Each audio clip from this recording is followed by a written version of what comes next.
Hi, I'm Ivy, and this is Coach. I'm Coach Dexter, Coach Dexter Otieno. Yes. Okay, Coach Dexter, you are a football coach. Yes. What made you want to become a football coach? I'd like to move away from this thing that everybody says. I started singing when I was G3 or whatever, but the truth is that my interest stems from being a football player. I love the game since I was as a kid, way back in primary school. I've played the game, and so as I progressed on as a player, I usually tell people that there comes a time when you sit down and you analyze yourself, and it's very important. It's a very critical and pivotal moment in your life where you need to sit down and ask yourself, where am I going with the playing side of things? And when you get the right answers, for example, I got the right answer. I was like, I'm probably not going to make it as a top footballer in the country or out of the country because age is a factor. Mm-hmm. And at that moment, the biggest question was, would I want to go away from the game and go do some other work or other job? And the resounding answer was a no. And it was like, what else would I want to do inside the game? And I think I try to think of other stuff that I could do best based on my character, competences, and everything. And I felt like coaching was the path that I would take. And yes, I decided to go towards that direction. If you are not a football coach, what would you be? If you are not a football coach? I'm very aware of myself, and I know if I were not to go into coaching, the other side of things that I would really incline towards, I'd probably make a very good lawyer. I know that for a fact.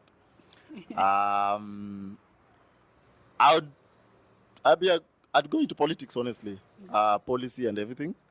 Those are some of the strengths that I have.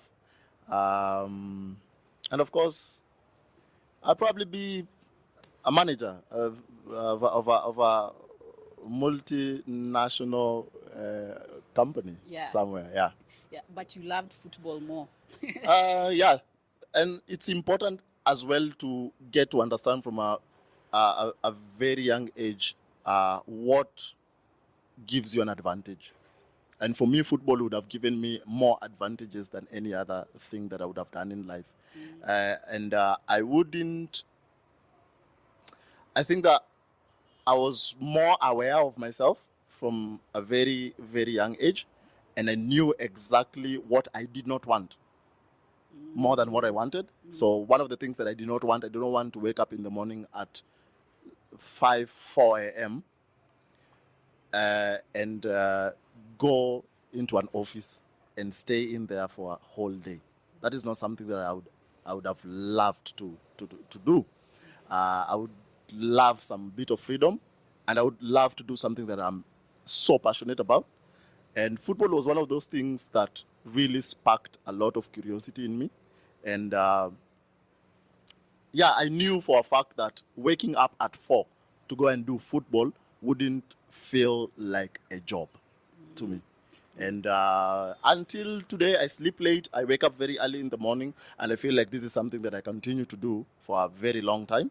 And so, those are some of the things that I feel like mattered to me the most, and those are the things that shaped up the kind of direction, the kind of decisions that I really had to make at a very young age.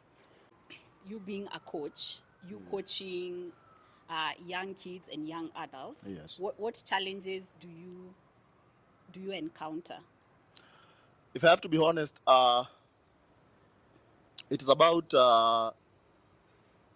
I think it's the challenge that I have come to realize that I have is what I envision this sport to be. What the game means to me is probably not what the game means to the people that I encounter. Whether they are kids or they are the young adults. Because there's a lot of distraction, especially for the young adults. There's a lot of distractions out there. Like what are some of the distractions? These people are just they want to do some other stuff. Football is not the primary thing that they want to do. For example, you want them here early, you want to prepare them for a match maybe over the weekend, and you try to tell them, like, you know what, guys, you need to get into shape, you need to make sure that you go home and you sleep early, and you hydrate and all this. But that is probably not the thing that they're going to do. For example, they want to go out, they want to spend time with their friends and all that, and it jeopardizes some of the things that you want. Some performances, by the way, over the weekend, for example, are not because you guys did not train so well, but it's simply because there are some people who did not actually go through the steps that needs to be taken before you guys go and play. They are not fresh enough, for example, and they're not fresh enough because they went into some other stuff, and sometimes it's really frustrating and very challenging because you do not have these players with you the whole day. You cannot police them. They are in their parents' houses, for example. The way I envision the game, the way I feel about the game, it matters to me so much. It's not the same way that some of these young adults. So what you're saying is that you value the game more than they do. Of course, yes. This is my source of livelihood. This is what I have committed to in my life. I had already made this decision from a very early stage of my life. So for sure, I will value it. For sure, I will do everything that will help me progress in the game. But it is not a guarantee that I'm going to meet people who are going to feel the same about the game. And that definitely is a frustration because and I think that this just happens in almost every other industry, that this is not the primary thing that these young adults want in life. They are probably just there to learn a few things about the game, and then maybe they will go ahead and do something else in their lives. But the reality is that for me as a coach, this is the only thing that I do. And so that is definitely a conflict. That is going to be a conflict because I want them to behave in a certain way. I want them to feel about the game in a certain way, and probably that for them is like, I'm just here for some time and then I'll probably become something else in life. You see that now, that's definitely going to be something that we're going to have an issue with. So with regard to that, most of the football players you coach, are they the ones who decide to come play the game, or is it like a decision that their parents have given them, given that you've said they don't have that passion? Absolutely interesting because if I had to speak in the context of where I operate in at the moment, you feel like of course there's some interest that these young boys have in the game. Their parents want to support them for obvious reasons. There are opportunities that come through the game. Of course, it's somewhere to just go and make friends and build some competences and characters and all that. So you would find there are different and differing reasons as to why the students are here. What now, like sort of, you will notice as you continue is that there are people who will put in the work as it progresses, and then that is where you will separate the chaff. You like sort of see who really wants this for the long term and who really is just here for the fun of it, or who has been pushed. You'll see training 4 or 5 times a week. You'll just know who is here for the long term and who is here for the short term, and who's here because they really want to be here, and who's here because their parents want them to be here. So yeah, you'll just notice with time. So is football more about the skill? Is it like a talent that somebody is born with, or is it about the skill, or is it about the talent? I don't know if I'm right about this, but honestly, I feel like there's less and less of talent, honestly. There's more and more of players coming in and being like learning more about this game. It's probably, I don't know. Or I feel like a mix of both. I feel like honestly, if you rely on talent, not so many people are born with this as a talent. It's not something that occurs so many times. And most of the times it's just like you join somewhere and you're being taught and you become good at it. It's repetition, it's work that you have to do both in and out, and then before you know, you become a very good footballer. It's a very small percentage, if you ask me, of players who just come up from their children, they join, they are 7 years, and you can see this is talent. This is just something that they are born with. I don't think that there's a very big percentage of footballers who are from the talent side. I feel a lot of them are people who come to learn about the game, and then they become better with time. So it's about training, I putting feel like in the work. it's more of putting in the work, honestly. I feel like it's more putting in the work. There's something that you have, and then we can work around it, and then now you can develop into a good footballer. Okay. So you are very passionate about football. You've talked about how you have to be disciplined to be a good football player. Yes. So what other skills can somebody learn from football that they can apply to other areas of their life? The normal, of course, I would have liked to say the normal teamwork, I don't know what, and all that. But let me be a little bit controversial. One of the things that I've come to learn about this game that I feel like is very important moving forward is the ability to just focus on yourself and focus on improving yourself before anything else. It will sound like selfish, but the whole thing is that at the end of the day, football is not an individual sport. We will say that. We can say that. But it is the individuals that make up the team. And if you don't work on yourself as an individual, then chances are that if you don't work on yourself, I don't work on myself, the other person does well, we are going to have a bad team. So I feel like it is important that you focus on yourself and you do the work. You work on yourself, and then that is how you can grow. You make sure that I am not supposed to be overly reliant on group. I'm not supposed to be overly reliant on the team aspect. I'm supposed to be reliant on myself. I'm supposed to really figure out what is it that I want, because there's something that it's something that I keep looking at, and I keep looking at deeply. How many people played with Cristiano Ronaldo when he was a child? How many of them right now play at the same level? If he did not focus on himself, if he wasn't selfish enough to think about himself, to set his own personal goals and ambition, where would he be? He'd probably be with them, wherever they are right now.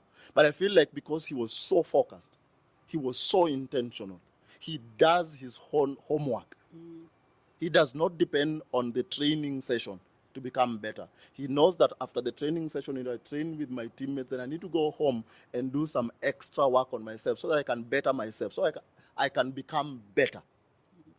So he's personalized this journey so much that the other people don't matter as much. But what he does on a personal level matters more than what they do as a collective. I know it's very controversial, but I feel like at this moment, the way things are going, I would not want to rely so much on my peers. I would want to rely so much on me, because if my peers wake up in the morning and they don't feel like doing it, then what does that mean? Does it mean that I'm not supposed to move forward as well? No, it means that I have my own program, I have my own ambition, I have my own vision. I'm going to work on myself, and I'm going to hope that you can work on yourself as well, and then I can feed off you, you can feed off me, and together we can move. So I feel like that is one characteristic that football should be able to sort of teach an individual. How you can shut the noise, how you can go and focus on yourself and be determined with your goal and objective, and set out the processes that you need to arrive at your goal.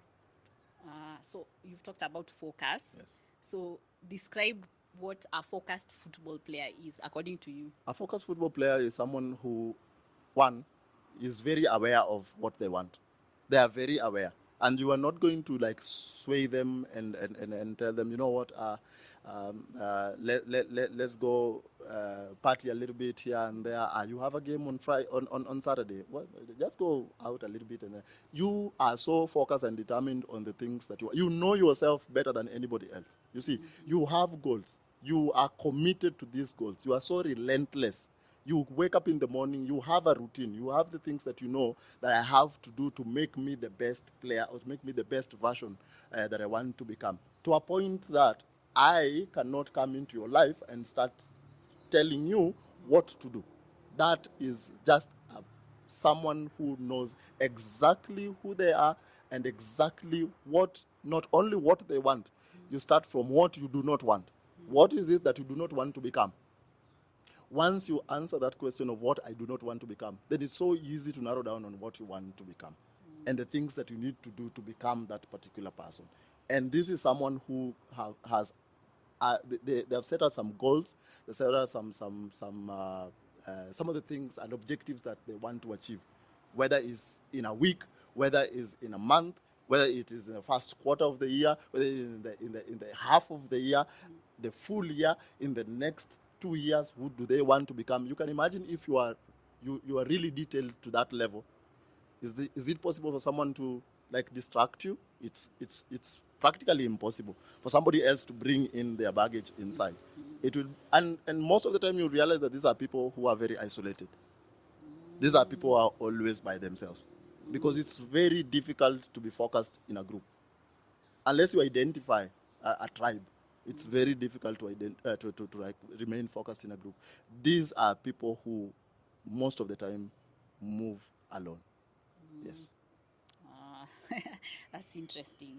So, we've talked about focus. Yes. And we know that we don't have as many African footballers out there. Like the names of the top African footballers out there you cannot compare them to the top white or European footballers. Yes. So we know, like, we have Drogba, we have Samuel Etoo. Yeah.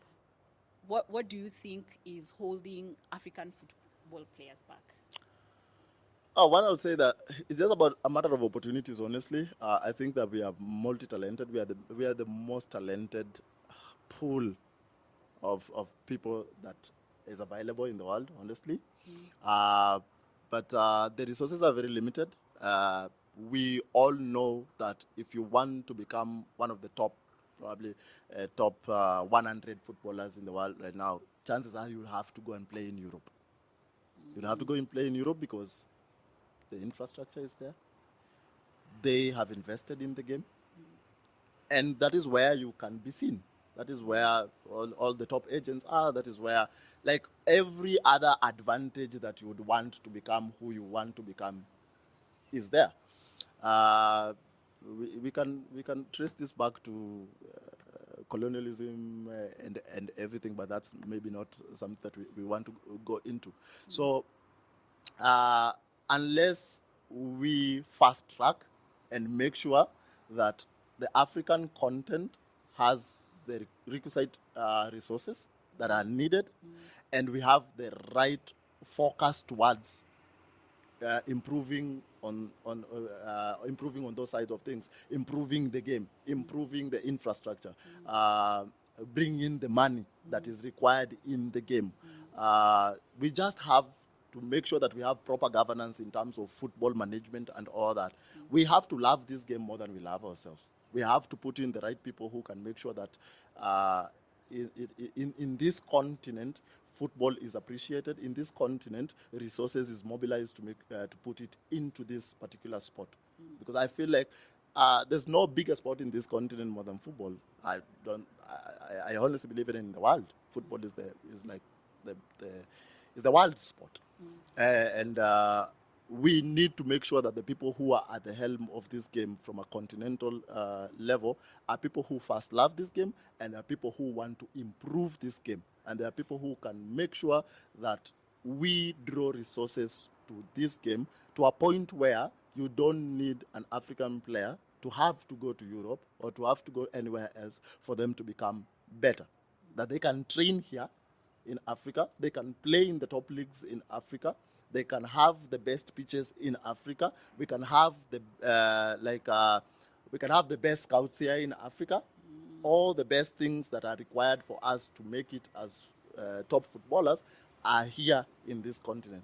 Then we might not need to depend on some other people to give us that limelight, to give us the opportunities that are needed for us to flourish. Awesome. Coach Dexter, does Yes. football pay? It depends on what pays. Like, can you live off football alone? Like, if somebody wanted to be a football player, because I feel like most people don't want to pursue football as a profession, especially in Africa, because they feel like, how are they going to sustain? How are they going to pay their rent? How are they going to take care of the family? So, in as much as they are doing football as a hobby, they have to find another source of income. So, does football pay, according to you? Okay, I feel like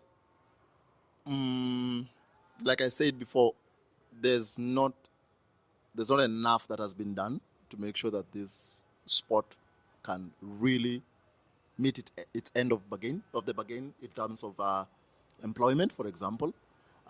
There's a lot of footballers out here who want opportunities inside the country, for example. There are not enough football clubs to sustain them. You have to probably go to the top league here to be able to have a contract, for example. And even the teams that are still in the top leagues are struggling financially. I mean, it's crazy. But fact remains that we still have players in this country who earn over 100,000 shillings per month. Whether that is enough, I cannot tell, because that is very personal. It's a lifestyle issue. 100,000 shillings could be 10,000 to somebody else. 100,000 shillings could be a million to another person. Just depends on really your lifestyle and what your focus is, what your focus is on. But I feel like there is a small percentage that can actually survive and survive off football. But if you have to be honest, I think life is not so really the economy is not really doing well. So sometimes I feel like we are encouraged to find something extra, and finding something extra is not a bad thing. Of course, it would have been better if you can only focus on the game, but the circumstances that's possibly you have warrant you to have another side hustle on the side. You have a shop there, and you've invested in a business of your own, so it's not a bad thing, because at the end of the day, if you can serve two masters and prepare for the future is that maybe you won't play football for a very long time. It's probably a window of 15 to 20 years. And so after that, you'd probably go into business or something else. So if you're going to have a side business from the time that you're playing, because of the circumstances that have been provided for you, and you have to retire off football and then go into that business of yours, then it's sort of, you've already, you have an advantage. So I cannot entirely answer that question, because of course I would have loved football to pay 1 million shillings per month In Africa? Of course, yeah. Of course, in Africa, there are people who are paid so well, by the way. There are top clubs like for example, Al Ahly. Yanga here in Tanzania pays so well. The Simbas of this world. Of course, in terms of resource mobilization, they are at a better place than maybe the Gor Mahias of this country and the FC Leopards of this country. So if you manage, for example, a Kenyan player manages to move from here to Al Ahly, definitely they'll have more disposable income, and they at that level can decide not to focus on something else. They can decide to invest without like sort of having something like a business that they need to run and all that. They can focus on the game and have some investment, whether it's a money market fund or something, I don't know. But in the Kenyan context, I feel like we are not yet there. Because if you would want to, if I just pick a wild number, if I were to just focus from morning all the way, like 30 days in a month on the game, without doing any other thing, I'll probably want 1 million shillings a month. Which club in this country can give you 1 million shillings in a month? Impossible. Yeah. So other countries in Africa Yeah. pay well. Yeah, they pay their well. players well. They pay well. The football clubs in this country where players come in and the kind of cars that they're driving, the Sundowns, Mamelodi Sundowns in South Africa, the parking lot is full of really nice cars, and yeah, it just shows. It does. It's only that how many of them? It's probably a handful, and it shouldn't be like that. When you compare that with Europe, a third division team, fourth division team, players are driving Mercedes Benzes. They're parking really, they're living in really nice apartments, and that is just a third or fourth division team. Here, a player in the second division, some of them play with they don't have. Some of them have contracts that they're not paid like continuously. Yeah, so it just honestly depends on which country, for example. So you why is Kenya not paying football players well? Do you think it's because the Kenyans don't support the game, or how football is monetized here in Kenya is not that profitable, such that football players would be paid well? Or why do you think, like you mentioned, football players in Simba, in Tanzania, they're paid better? Like, why do you think football players in Kenya are not paid well? It's not a good paying sport. Honestly, I just feel like it's a matter of resource mobilization, and there are people who have invested in the game in Tanzania, because it starts from an investment point of view. There are people who have decided that we are going to go into this thing as a business. We are going to monetize this sport here in this country, and we will sort of risk this. We'll risk for this. You see, for the love of the game, we'll risk, because it's a matter of investment. I feel like, one, people are afraid of investing in the game in this country. I don't know if we love the game that much. If you compare, for example, the love of the game in TZ and the love of the game in this country, I feel like we do not love our local game that much. We love international football more than we love the local football, and that is not entirely to blame on the fans as well, because the football is not we have not organized our game to a point where Ivy would feel like I need to go and watch the game over the weekend. We've not marketed the game that much. We've not brought in the resources in the game. We've not invested in the game. The investors who are supposed to invest in the game don't feel like there could be a return in the game. So it's a mixture of a lot of things. It's a big bubble of so many factors that make this sport very small in this country. And you feel, for example, even the role of government in sports is never serious in this country.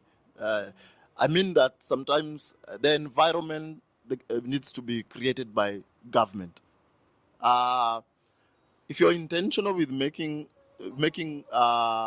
football grow in this country as a government and providing employment, I feel like there are a few billions that you can take towards that sport, and give incentives, for example, to these clubs, and give incentives to investors, because themselves, the people in government can actually invest in this game, only if they decide to make sure that they can make this sport profitable. If they agree that this is something that can help this country, that can contribute to the GDP of this country. But that is not a focus of so many successive governments in Kenya. And that has sort of taken away what I feel would give the investor confidence. And a lot of people would join government in that regard. A lot of private investors would join government in that regard, and that is how we could slowly monetize this game and bring back the funds into this game. And because where the funds are is where these huge companies would come in, and slowly we start seeing footballers being paid well. We start to see a lot of other football clubs coming up and cropping up, and that is how you grow the game in the country. So football needs to be viewed as a business. It needs to be viewed as a business, honestly. It cannot be a hobby. Hobbies paid. I mean, people need to now start focusing on this as something that can actually be viable in terms of business. Do you think Kenya stands a chance at winning AFCON 2027? Of course. Every other team that gets into a competition like that stands a chance. It's just a matter of what have you been doing towards that as you get up to that competition, because anybody can win it. You've seen a lot of countries that were not considered football powerhouses, giving these big football powerhouses a run for their money. I feel like there's a lot of the competition is becoming slimmer and slimmer by the day, and I feel like Kenya can be a giant slayer. And especially if we host it, I know that there's going to be a lot of vibe. The fans are going to come into the stadium, because I know that for sure. Of course, there's a lot of things that we need to do for the fans to come into the stadium, but it is going to be an opportunity that we've not seen before. So a lot of people who do not even associate with football a lot would want to come and know, get the experience. And of course, if you're playing at home, for example, if you're hosting, of course, in this case we are co-hosting, you always, with the fans and the euphoria, you always stand a chance. So I believe that if we do a proper job, because of course we cannot just bank on that, we have to be good on the field as well. We have some years to work on a product. We need to showcase something, and we have a couple of years to do that. If we get our house in order, if we focus on that, I'm sure we can win it. Bold prediction, I know we can win it. When was the last time we won? Wow. I don't think we've ever won the African Cup of Nations. This will be the first time we're going to win it. This is going to be the first time we're going to win it. We've not won. We've only participated, so we've not won. We've not come out of the group stage. Anytime we've participated, this time round we're going to do it for sure. I know. It's going to be positive. This is going to be really, really positive. Of course, the East African countries, I'm sure it's going to be positive for us because we are hosting the tournament. Yeah.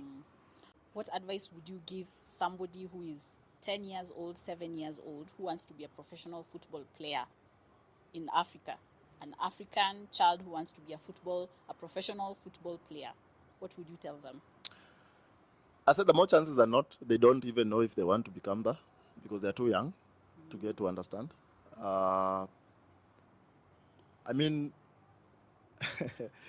They should just enjoy the time that they are on the pitch. They have fun with the game. They get to understand. They get to just have fun. They come into every other session. They should have fun. Kids are supposed to have fun. 10-year-olds are supposed to just come onto the pitch and fall in love with the game. Chances are they're even basketball players. They're not even football players. You never know. Most of them are just here to interact with the game, have fun with it, and then when they're 15, when they're 17, they make a choice on whether they want to continue or not. That is where most of the time you make a choice. So for very, very young football players, just wear those jerseys, come into the pitch, and enjoy the game. That's now all. What about that 15-year-old, 17-year-old? 15-year-old, 17-year-old football is not easy. And if you're coming into it and you feel like you're just going to wake up one day and play for Real Madrid, Manchester United, there's a lot of work that you need to put in. There's a lot of work. I don't mean to scare anyone, but I don't mean to lie to anyone. There's a lot of things that you're going to forego to just focus on the game. Football does not serve two masters. It's very envious. I always say that, I always equate it to a girlfriend. Football when football when you're having a relationship with football, it does not like distraction. When distraction comes in, football walks out so many times and so fast. So if this is what you want for the long term, then you're gonna have to shut a lot of other things. You're gonna have to make some really threatening decisions and commitments. Like what? For example, it's good to balance football and education. This is something that we need to, we like saying. To reach a point where you have to choose. It is so unfortunate. It's so fortunate, actually. Let me not say unfortunate. It's so fortunate that it would reach a point that you have to take that risk and say, you know what? This far I've made with football and education. Now I need to go the football way. Now this is the match that I can balance. Now moving forward, this is the direction I need to take, without regrets. And it is a bold decision that you have to make. And a lot of people would feel like you made a wrong decision. But you can imagine how many people can make that decision. Yeah, and it makes sense, because what are the chances that you're going to be that Drogba? Exactly. You gave it a shot yourself. Yeah. I decided that I'm going to go into football.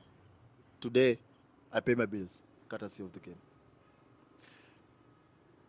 Imagine if I had doubted that. You'd be that lawyer. You'd be a lawyer or a manager somewhere. I'd be a lawyer who's probably not happy. I'd be a lawyer who envies those who are in the game. I'm not saying that I'm going to remain in football for the rest of my life, but at least I have won that side of things. I made a decision. And this is where I am today. If I decide today that I want to go and now become a lawyer, I'll be a lawyer who's already become a coach. I'll be a lawyer who's already done something that they really wanted to do in their lives. But you can imagine if I was a lawyer who still feels like I need to become a coach. How would that work?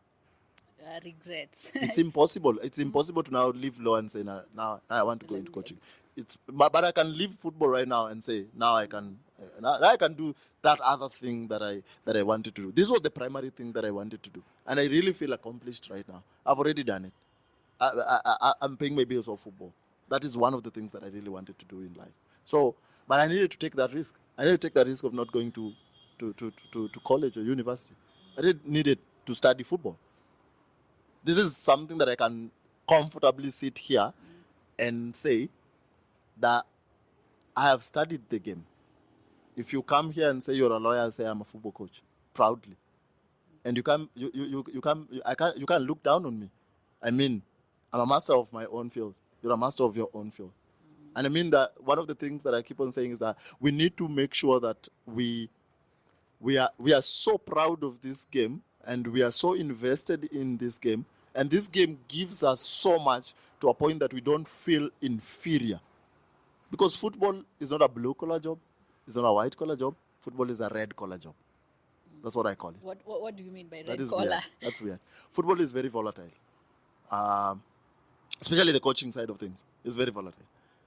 This is the only career, the coaching side. This is the only career where you can last for a month in a job and you're gone. Most of the times, if you're a pilot, chances are, I mean, unless it is some very major misconduct, you will see out a year. Competitively football, when you're a football coach, you could actually be out of your job in weeks after signing a contract. So you can imagine what that looks like. That's a red collar job. But now we need to make sure that red collar jobs pay so well.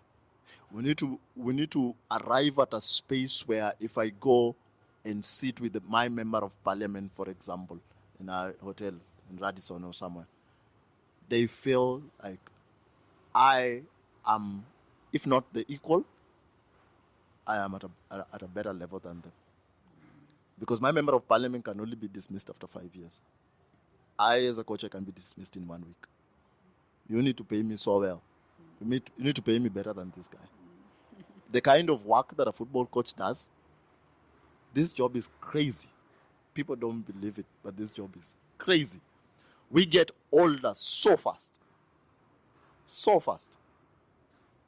than most of the people in other careers. Why?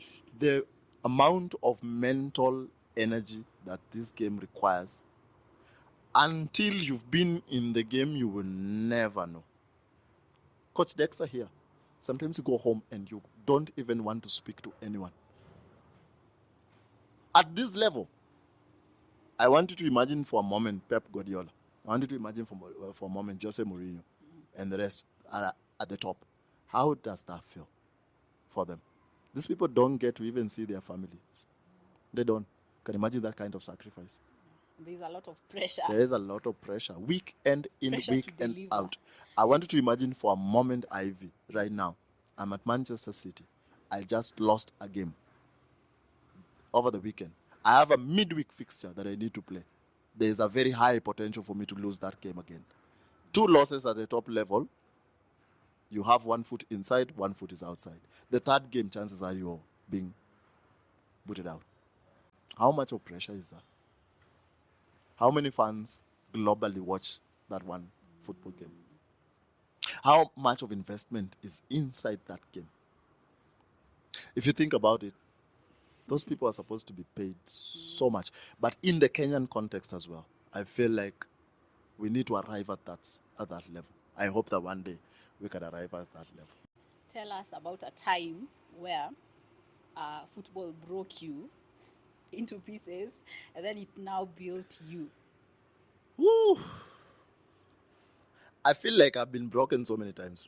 The game has broken me so many times. I've not really coached at the top level, but even at this level, one of the things that I try to do, I try to mirror the top level, because the idea is if I create this environment where it mirrors where I want to go, then when I arrive there, then it's not going to be difficult for me to adjust. If I have to answer that question, there's a time I used to own a football club called Young United Football Club, and now there's this time where we used to take tours out of the county, out of Nairobi County, like go for a week, go to Mombasa. So there's a time we went to Mombasa. We had a really good team. I prepared the team so well during the year. You can imagine preparing the team during the year for a tournament. And I remember things just didn't work out. We are good players, we prepared well, you look so organized, but on the pitch, things don't happen. The final day, I think we played the third place playoff. We didn't reach the final, but we managed to play in the third place. And we lost in the third place. I was so broken that I remember I left the pitch. I left my players back. I started walking back to the hotel. I just left them. I didn't have answers to all of the questions. Things were so messy on the pitch, I couldn't control. That's another thing that is that is it's something that people need to understand, that you can prepare a team, and once the game starts, as a coach, you can't control what is going inside, because these are just 11 people who have a mind of their own. You just hope, and hope is not a good strategy. You just hope that they're going to carry out what you guys have been working on, and they're going to carry it so well, carry it out so well. And at that point, you have no control. And I remember so many games. There's a game that we lost, a friendly. And we lost 6-1. 6-1. We had a good team, and we saw nothing on that pitch. It was so chaotic. That team was really good. The team that we played against was so good. So that entire period, that entire 1 week, I remember we had set up the club to a point where our Facebook page, we had really ardent fans who were calling out for my resignation. So you can imagine at that level, on social media, people calling out for your resignation. You can imagine. Yes, of course, you've set out the standard so high to a point where it is so professional. But now it comes back to bite you, because if you do not meet the demands, then the blowback is really big. You did not prepare them well, according to You feel like, but you are sure that you prepared them well, and you are going to win. And things that just didn't work out, or things worked out so badly. Yeah, so at that point, I really felt that the game really dealt me a big blow. How did you recover? That is one of the characteristics, again, that you learn in this game. is that you have to dust yourself up and wake up tomorrow morning and say, these are the area. These are some of the things that maybe I did not do well. So you have to go back and do some evaluation every single time. And it's important, not only when you lose, even when you win, it is important to always get back and ask yourself, which areas did I do well? Do a proper analysis. These areas I did well, this one we did not do so well. These ones we need to continue doing them because we did them well. And even in those moments, the greater value is just stepping out and doing a proper evaluation. I did a very good analysis and evaluation of what happened. What do you think happened? In hindsight, there are some players who really, we didn't have a very good cohesive unit. We had very good players, but we didn't have a very good team. How I did not see that, I don't understand. We had players who played for themselves, like entirely. There was no team chemistry, there was no teamwork. There was a lot, as much as I spoke about individualism, but I said that it's important for you to be good as an individual. But if I am good, you are good, you are good, you are good, then we suddenly have a good team. But I figured out that we had good players who did not really constitute a very good team.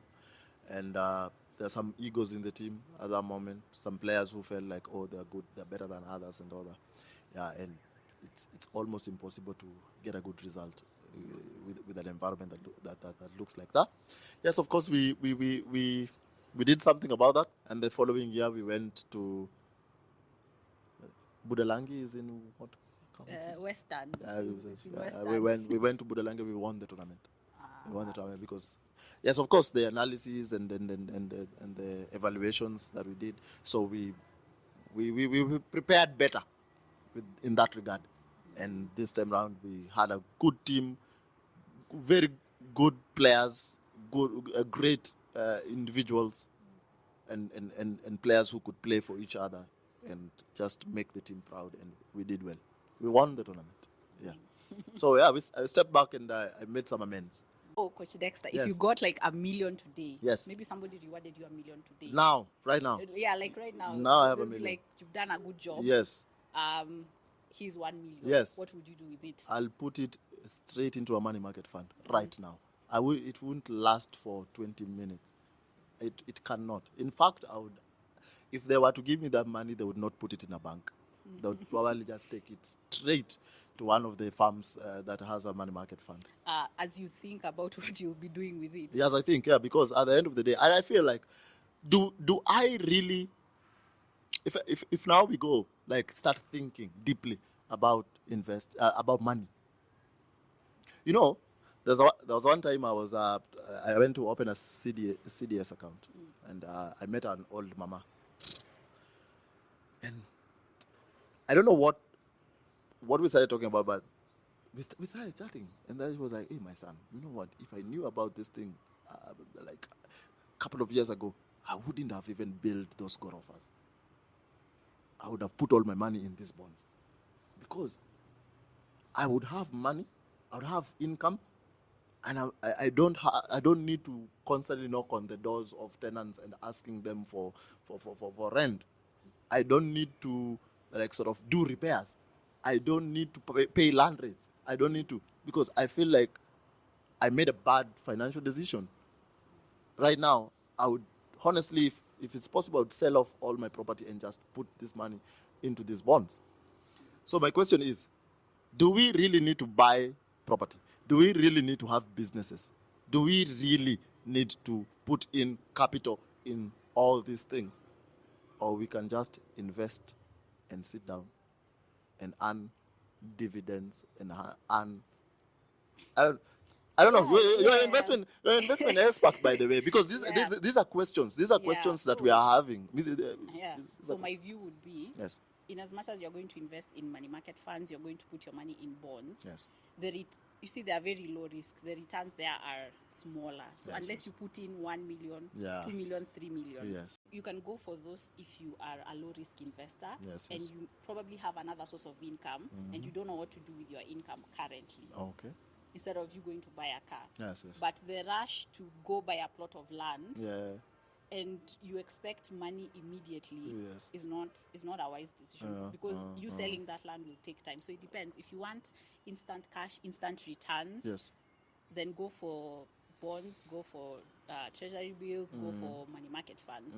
But if you're someone who has like 5 million stashed up somewhere, and you can still have your money there, but if you want to invest in something and you don't want quick cash, then you can take your 10 years, 15 years in those big investments, because real estate doesn't return money promptly. You have to wait like 15 years, 10 years. So for that old mama that you talked about, probably we need to rethink about investing in property. Yes. Because there are guys who make money from property, but then it's not like a guarantee that you're going to be getting that money immediately. Yeah. Because I feel like, one, I don't know if human beings are inherently want to be stressed. Because if I can put my money, for example, in an investment, like for example, we are talking about a money market fund, and I don't need to always monitor my cash. So that means that I have enough time to go do some other things. Somebody else is taking care of my money.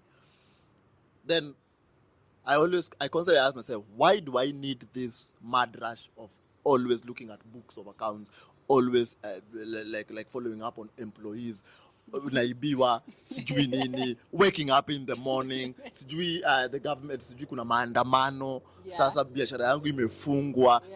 You see, I'm like, why do I need to go towards that direction where my money, for me to make money, it depends on a lot of other factors and a lot of other people doing some other stuff. Because, for example, unless the economy is like really, really not functioning, that is when maybe you get hurt a little bit if you put in some cash in the money market, but it doesn't mean that you won't get anything. But I mean, I don't need to wake up in the morning. I don't need the stress. You said it well. It's about risk and stress. Yes. If you are to start a Mutumba business in Gikomba for 50,000 shillings, you can even be getting 10,000 every single day. Like, it's risky. Yes. But you get more return. So that's why I guess people do businesses, because honestly, businesses bring in more money. But then it comes with stress. Yes. So you have to choose your poison. If you want, if you don't love risk, then just go for the bonds, go for these investments that somebody is investing on your behalf. Because honestly, they are making money out of your money. And they also need to pay themselves. Sure. So that's why the returns will be less. But if you're more of, you don't mind the risk, you want more money, then business, adrenaline, you are more adrenaline rush. They're actually people who are good salespeople. They're people who love the stress. They love the stress. Like they thrive in the stress. Have you seen those guys in Gikomba, the ones who are shouting? They come up with interesting, like, imetoka Japan, and they make sales. They sell the jeans. So I think you put it so well. Like, it just depends on what you want and what you feel. Like, I think with time, when you're young, I feel like with age, why am I feeling like I'm very old? But I feel with age, you start feeling like, do I really need this stress? You don't want stress. Do I really need to wake up in the morning? Do I really need to depend on somebody else to do I really need to, like honestly, always stress about this? I think that when you're young, you still want to do a lot of stuff. You want to run around. You have the energy and all that. I don't know if that is something. So if I had $1 million, honestly, if I had $1 million, chances are I would never take it out of that place. You would buy a car?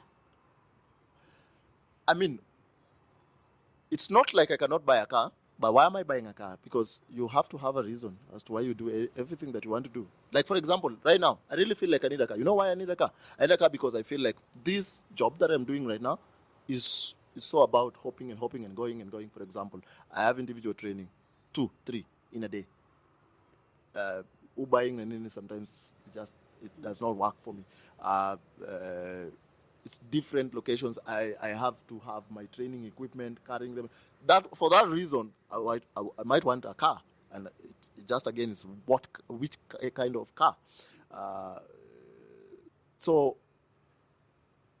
I mean, a car for luxury, crazy. A car that really helps you to move around and do some businesses, I feel like that is some comfort that I'd want to have. Yeah. It makes sense. Yeah, but if I can put not like to show off. I mean, the thing is, one of the best like investment advice that you can ever have, or one of the biggest investment that you can do, is to take away the need to impress. I feel like that can really help you in saving. That is one of the tips, the biggest investment tips that you can ever have. Like, take away the need to impress people, you will save more instantly. The moment you just stop with the thought of, I need a beamer because some guys need to see me in a beamer, then you'd immediately get a Vitz. Then you've already saved. You don't need to come here with charts and start showing me metrics and for me to now say, you already took away the pressure of you seeing me in a beamer. So I've already saved without the metrics, without the advice, without anything. So pressure alone is enough. It's enough. Just avoid pressure. Just avoid it, and then you'll realize that you're making heads. You're making progress in life. Ukishatoa tu hiyo the need to impress people, then already you are a couple of steps ahead of people in life, I feel. Yes. It's not like there's a lot of people out here who, it's not like they cannot afford a car, but they ask themselves serious questions. And those serious questions keep them off investing in a car. And before you know, they're not the ones who are being trailed here by banks and all that, because they needed to impress people. And if they have to buy a car, buy a car. They have not taken a loan out of it. It's a really modest car. They can afford to fuel it. They can afford to take it to service and all that. And they don't have the stress. Isn't that something beautiful? Yeah. I don't know. I don't understand why. I don't know. Like I told you, I don't know if human beings they just inherently love pressure. Why would go and buy a CX-5?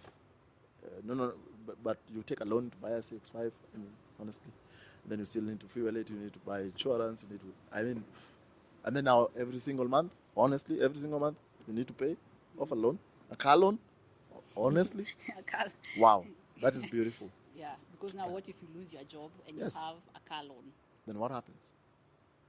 Because if I buy my car 100%, I finance my car 100%, then if I lose a job, then I can decide, okay, fine, let me sell it, and then this monies that I get, let me get back to my older life, but at least I have this as an asset.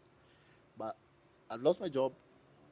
It's a loan. The car that I have is a loan. Couldn't even sell it. Could I? I can't even sell it. It's an asset that I don't own. So what happens then? What happens? Then I'm staring a disaster. Immediately, I'm staring a disaster.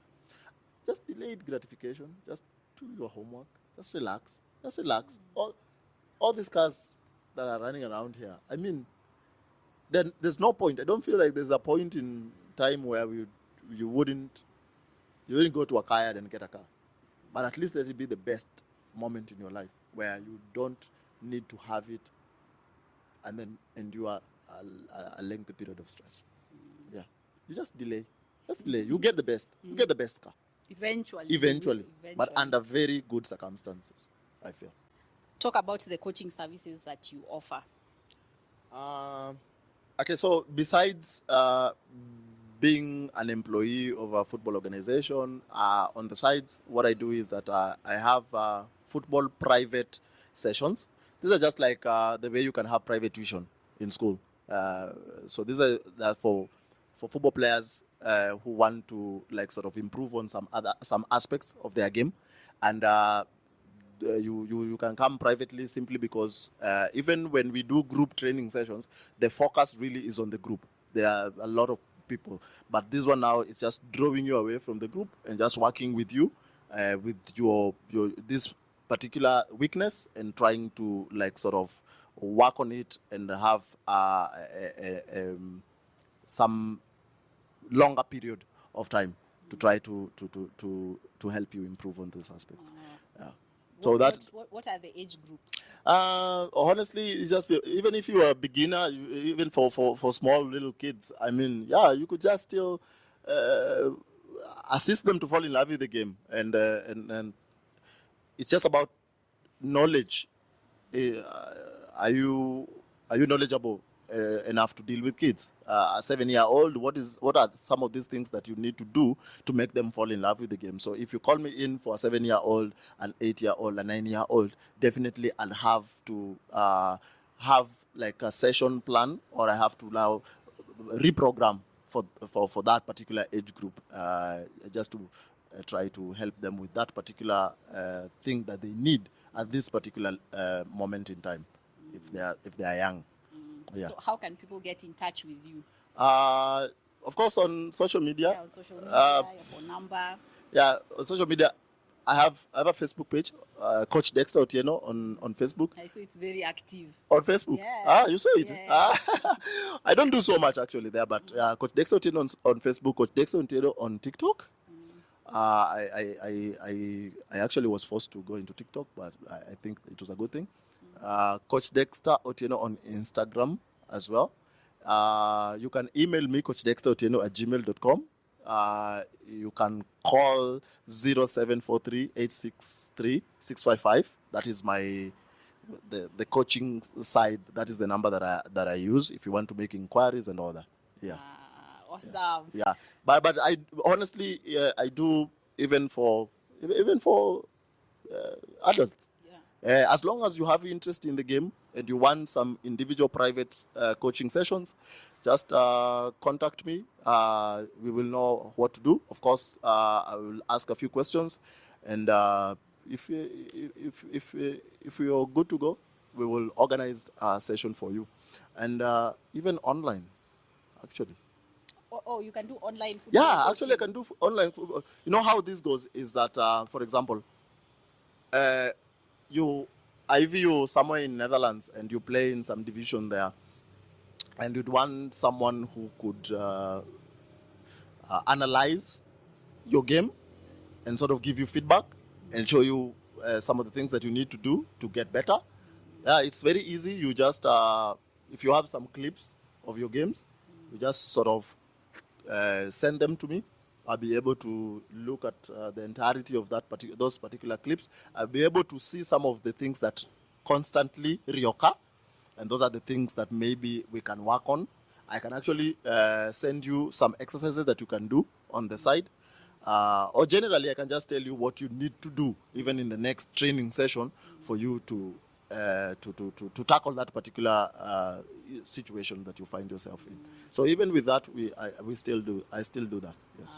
Yes. So you do that. Yeah, I do that.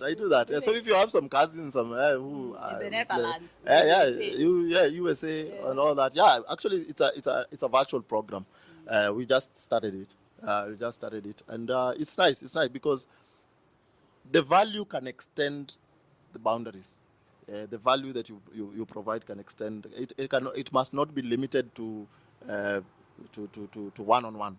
It can still be that we don't see each other, but we are interconnected. The world is so interconnected. It's just a matter of videos. And if I see like five of your matches, I can really identify some of the issues that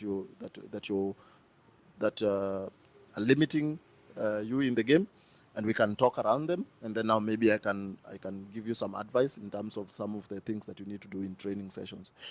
Coach Dexter. Yes. Arsenal or Man U? Manchester United. Liverpool or Chelsea? Liverpool. Barcelona or Real Madrid? Real Madrid. Juventus or AC Milan? Juventus. Messi or Ronaldo? Cristiano Ronaldo all day. David Beckham or Thierry Henry? David Beckham. Ronaldinho or Zinedine Zidane? That could be Ronaldinho. Pele or Diego Maradona? I'd go Pele. Tactics or talent? I'd go tactics. Samuel Etoo or Drogba? That is a difficult one. Why is that so difficult? I'd go Etoo. This is very biased on the way I love to see players like play. So I'd go Samuel Etoo. I Why? like players who move a lot.